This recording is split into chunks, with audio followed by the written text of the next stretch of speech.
Jy is vasgemaak en gekoppel aan die ware wynstok met die ware voorsiening, met die ware krag.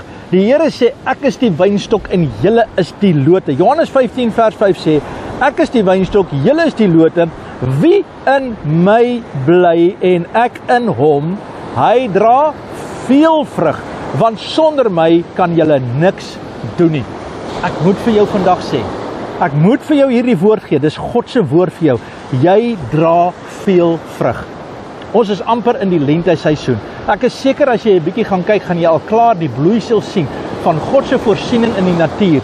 God sê soveel meer gaan ek vir jou voorsien, want jy sal hierdie seisoen, as jy dit saam met my kan stem, as jy vir 'n oomblik in geloof kan ingryp in jou toekoms in jou besluite in jou kalender in, weet jy, dis hierdie tyd van die jaar wat 'n mens weer besluite moet neem en dinge moet doen, en jy moet dink, wat gaan ek volgende jaar doen? Man, weet jy wat, waar jy ook al jou dagboek is, sit jou hand op jou dagboek en sê, Here, in die naam van Jesus, elke dag van nou af vorentoe, sal ek veel vrug dra. Elke dag sal ek die vrugte ontvang wat U vir my voorsien. Elke dag is die mooi van wat die Here vir my gee, want Here, U is goed vir my, U is my seun en U is my bron.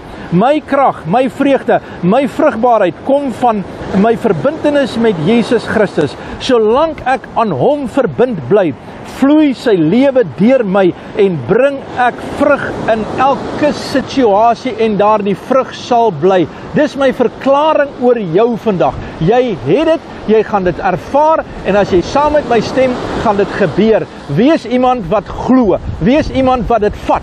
Wees iemand wat weet dat die Here is aan jou kant en jy's aan die Here se kant. Vader, in die naam van Jesus, dank ek U vir oorwinning. Ek dank U vir die deurbraak. Ek dank U dat ons elke dag van die kalender veel vrug sal dra. Ek eer U, Here, daarvoor en ek prys U, Here, vandag en ek seën jou in die naam van die Vader en die Seun en die Heilige Gees.